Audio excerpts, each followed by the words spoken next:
Hello and welcome to Take Time. I'm your host, Patrick Marlett.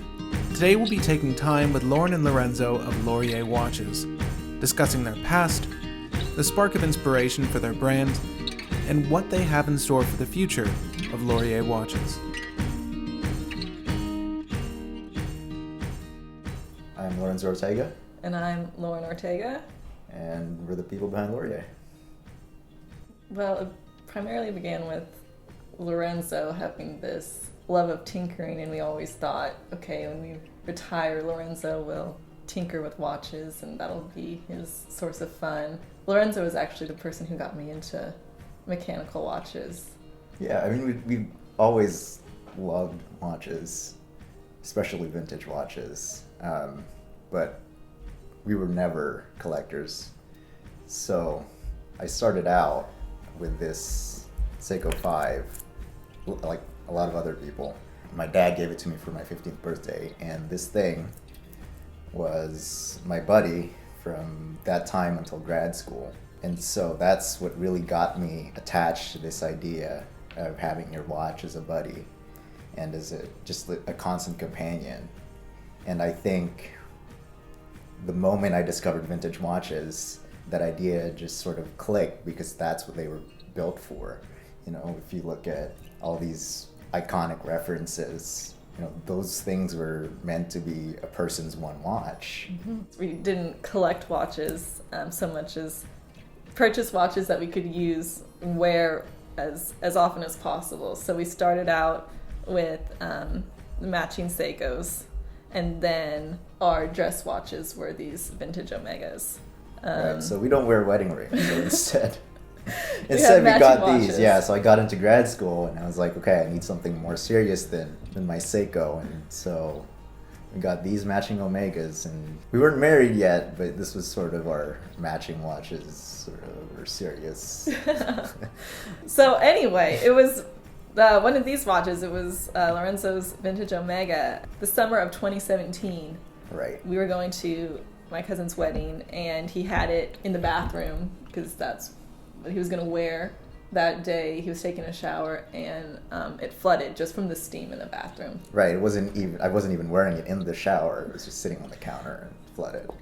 And so the other choice was this, right? And I don't know, it just wasn't. I love, this is an SKX013, and I love this reference, but it just didn't.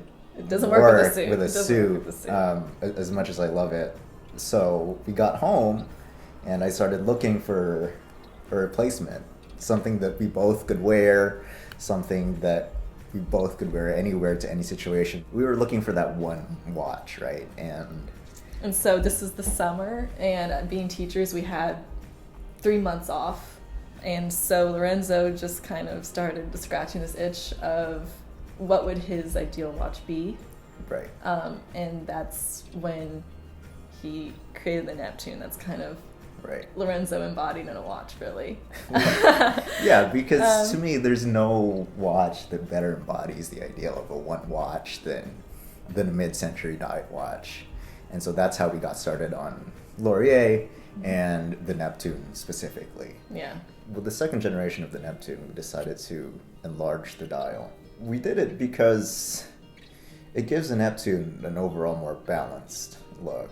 Yeah, and it was also something that our engineers were able to do. Initially, the original dial size was something that we were told by the engineers that could only be so big because of the way the case was engineered and the crystal was applied to maintain its water resistance. Well, the Series 1 Neptune with the smaller die, I think in the end still really worked out. Oh yeah, it's people like love really, it. It's got its own really character. It's really charming for sure. Yeah. And one And thing we were able to do with it as well, since we were making the change to it, we added the Super Dome crystal to it, so the dome is a little bit more pronounced. I had originally talked Lorenzo down from it for the Series 1 because I thought it would be, for the normal person, might be too much, but I think this just makes it even more enchanting, and it just gives it a more nautical feel. I think there's so much with water that has that kind of bubble shape, whether it's a drop of water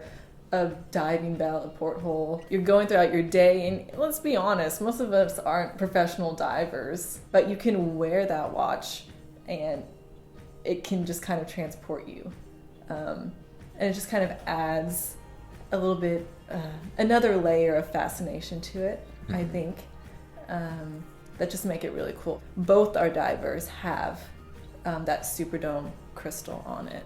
Yeah, the dome doesn't translate all that well through pictures. We've gotten some feedback online and say, oh, the Neptune has lost its character now, it just looks like every other dive watch, right? But I think if you are able to see the dome in person, how it refracts the light and how it plays with the dial, I think it gives it plenty of character that makes it look like no other watch out there, you really. can just play with it all day. We also improved the loom on the Series 2 Neptune. Series 1 had dome printed loom, so it was a slight dome, and Series 2, the term they use or manufacturers use is 3D printed, so now it's more of an actual dome. So the Hydra, it also comes in gilt, black dial with gilt details. Then it also comes in a different shade of blue. So this is with gilt details. Right. So this is a more vibrant blue, I'd say. The Neptune's marine blue that we call it now, just to differentiate it, it's more muted. But this blue, I think, better matches like the sportiness and the aggressiveness of the dial of the Hydra as a whole. If the Neptune is a quintessential classic dive watch, the idea behind the Hydra was to expand on it, right? It's to build on top of that. Originally, we had tried just putting a date on the Neptune and trying to put a 12-hour bezel on the Neptune, and it sort of ruined the vibe, the classic vibe that it had. And so looking at the mock-ups, we realized, okay, we just have to make a totally different watch. And that totally different watch is the Hydra. And so the Hydra has a date at 6 with a trapezoidal date window. It's got this bezel that you can use as a minute timer or as a 12-hour bezel, since it doesn't have any markings. Well, it has markings, but well, yeah, it's just right. It different doesn't shapes. have any numbers. No numbers. So judging by the shape, you can use it to represent whatever number you want, whether it's minutes or hours. Yeah, I was gonna say the Hydra is like the natural evolution of the Neptune, but not really. Yeah, they're more like brothers or cousins. Yeah. You know, it's the same design language, but two totally different personalities. Right. Yeah, they go in different directions in terms of what you want your watch to be able to do. So the Neptune's just like classic, very restrained. This is, you know, a 50s dive watch. Whereas the Hydra, you add more functions onto it. So it has the, you know, date calendar and the glowing bezel. So it's a bit more flashy, right? But, you know, it still has that vintage character. Yeah. And then the third model we have, and this one's new, is the Falcon. This is a bit dressier than the dive watches, but it still has the robustness of the divers. So it's just as water resistant. It's got the acrylic crystal where you can just buff it out. But again, trying to incorporate aspects of vintage watches we like. The Falcon comes in a hunter green, white, and black. And we also have PVD gold version of it as well. The philosophy behind the Falcon was to make a watch that paid tribute to watches that were worn by adventurers, right? Like like an explorer's watch. Like an explorer's climbing watch. Mount Everest. Yeah, you know, the watch that Sir Edmund Hillary wore and Tenzing Norgay, right? So we wanted to have that kind of vibe. Also somewhat updated to be a bit more robust. Because those watches, for all intents and purposes, by today's standards, are dress watches. Right. So with the Falcon, the idea was to make something that was rugged and elegant at the same time. We have a lot of designs. Well, I don't know if it's quite a few. Quite a few designs already lined up, and it's just really a matter of logistics as to which one will come next. Whether it'll be a chrono or GMT. Right. So we've got a chrono design, we've got a GMT design, we've got something bigger design. so it's just a question of what can we deliver first that offers a good quality to price ratio, and what movements are available out there, and also what we're excited about. Right? Yeah, which varies from day to day. I mean, we're always in the back of our mind, we have ourselves as teachers. What could we afford? What would we be willing to pay for something that we wouldn't have to sneak, behind our partner's back? So when it comes to making watches with, movements with complications, of course that's in the back of our mind, but we can't sacrifice quality and dependability. And so we have that to think about. We have just the logistics of, okay, well, some of these movements are made to order, and it might take 6 months to make 200 of them. It's just a matter of timing, what's available, and what we can pinpoint as being like the trifecta of reliable, affordable, beautiful. So we have more coming. We've had a few manufacturers straight up tell us, well, no, we can't do a diver that's water resistant to 200 meters with a plexiglass crystal. That's just not how watches are built. And so it's like, oh, but wait. Right. But then I send them all these vintage references and they're like, oh, I guess we just don't know how to do that. So we finally found a manufacturer, and it just ended up being more expensive than if we had just straight up used sapphire. So all that to say, we're trying to make something accessible, but we have a vision that we're sticking to. That vision includes plexiglass, and right. We're going to use it. So it was a no-brainer to us. Of course, we do whatever it takes because this is our vision of a watch. This is a watch we want. So we're going to find a way. Yeah, find a means to get it done. Yeah, and it really brings out that vintageness. Yeah. That feel. And not that it's not robust. I think there's this common misconception that, if you want a durable watch, you have to get sapphire. But that's not the case at all. Plexi is clearer than sapphire. It's more impact resistant. It doesn't smudge as much. And then if it does get scratched, just get a polishing compound. Right. Yeah. So there's polywatch. You can use headlight polisher, aluminum polish. I used that for a long time. But I mean, you take care of your things. Like if you have nice things, polish your shoes. Shine your leather jacket, whatever. Why not polish your watch as well? Or if you like the scratches, if you like the patina, if that brings back memories of your life and what you've been doing, then for some people it adds character. We were high school social studies teachers down in Texas, in Houston. I think I miss the kids.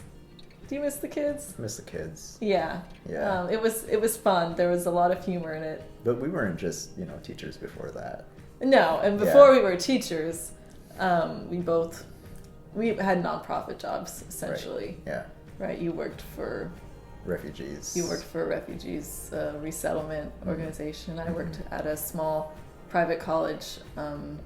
Their administration trying to start up their first master's program. And then before that, I worked in economic analysis. And I worked for the city of New York for the public housing. I know we look pretty young. But I guess it's just good genes. We are young. We're 30 years old. That's young.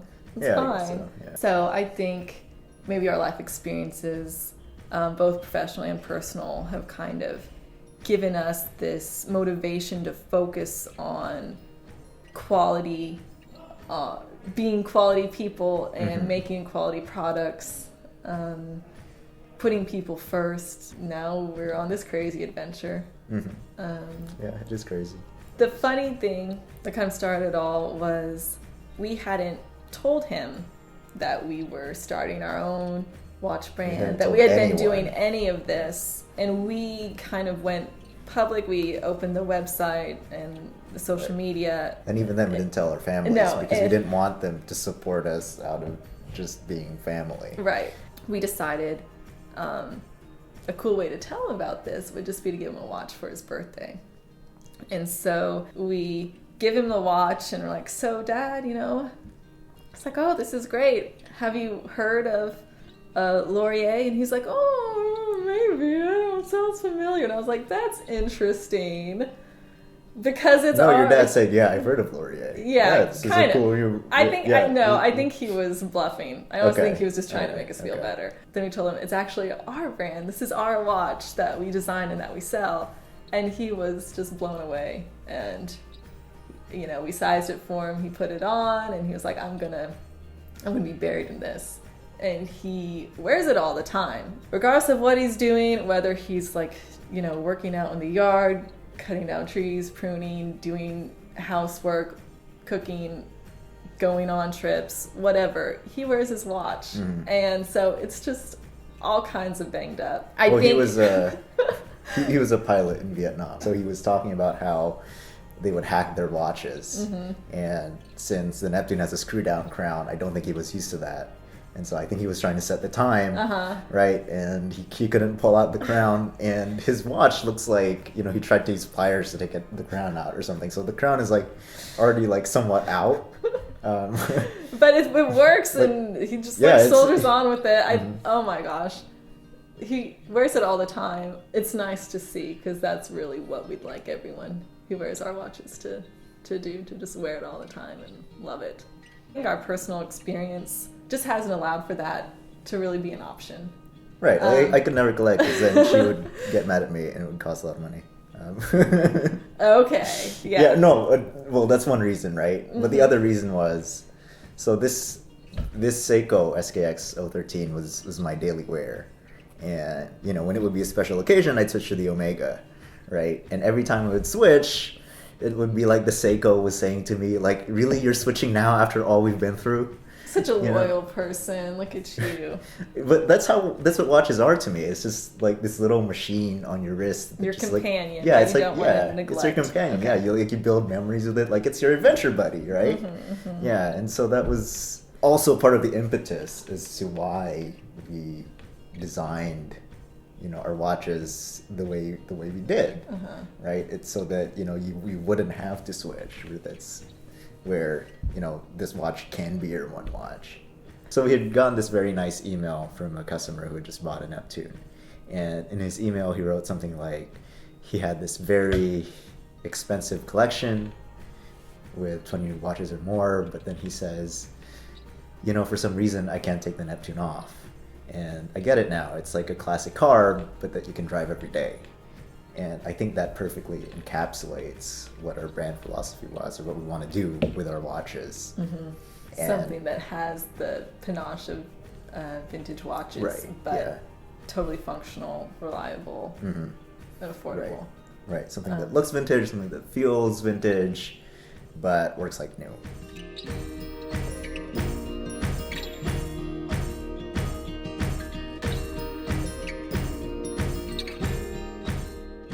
Hey, Misha. And there he is. Oh. He's the star. Yeah. This is all you need for your B-roll. Yeah, exactly. There you go. You. That's perfect. He's Instagram famous. Oh, is he? No, not really. See, because the wristwatch for the cat. Have you ever noticed your cat is never on time? Yeah. Well, we have a solution. The wristwatch would be more useful for the cat. But what if you need to know the time and you're holding your cat and you can't see your wrist? Exactly. I think a neck watch for your cat would then be very handy. Yeah. And don't let me sell you one. These things sell themselves. Look, hear me holding my cat, and I can just lift her up like this. What's the time? I don't know.